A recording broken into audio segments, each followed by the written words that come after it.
called the temperate grasslands or savannah. Say, that's a very nice man purse you got there. This is not man purse. This is a satchel.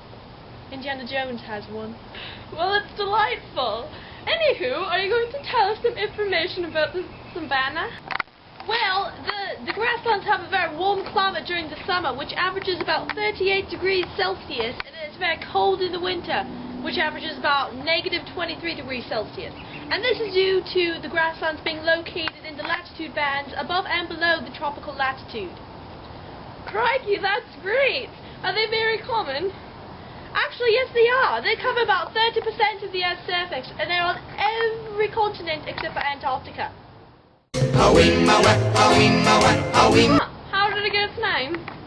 Well, actually, the name pretty much explains what type of primary producers are on the biome, which are like grasses and sunflowers. Crikey, there you are, mate. What kind of animals live in the savannah? Well, to start with are the primary producers. Those include the acacia trees and the grasses. These primary producers are ones who make inorganic compounds. Then there's the primary consumers. These are animals like the zebras, the egrets, locusts, elephants, prairie dogs, and kangaroos. These animals eat the primary producers as they are herbivores. And although most of these animals can be found in Africa, just keep in mind that the kangaroos can only be found in the Australian outback, which is where I'm from. Crikey. And then there's the secondary consumers. These include the lions, cheetahs, ostrich, emus, and they're the ones who eat the primary consumers.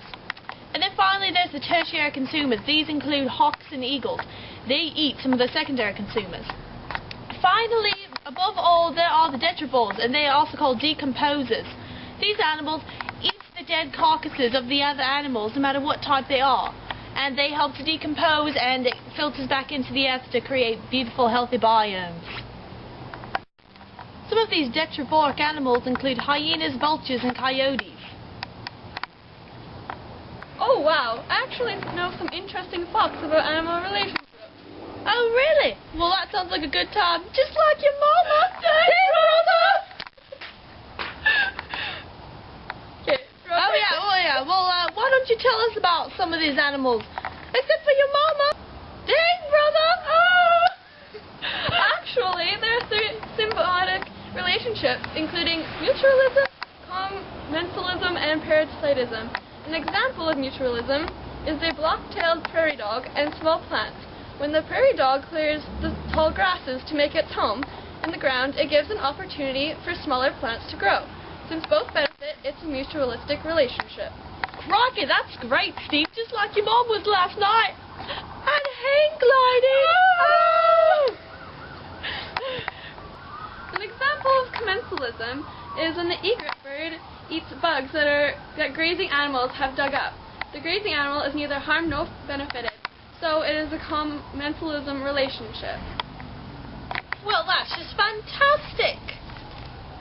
What's the last symbiotic relationship, Steve? The last symbiotic relationship is parasitism. That is when one animal is benefited and the other is harmed. An example of that is locusts. They attack in swarms and destroy everything in their path. It is a devastating impact on the biome, but the locusts are benefited. Well, that's just excellent. Well done, chum. Good day, mate. We're gonna go hang gliding with young mama. Oh! Oh, hello again, mate. I just wanted to show you a new visual representation of a food web that would occur in the savannah. I'll show it right now.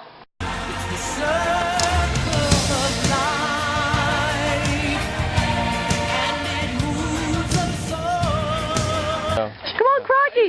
Just stop it! That's my brother, he held up the cue cards. Oh, we're gonna rock down to Electric Avenue, and then we'll take it higher.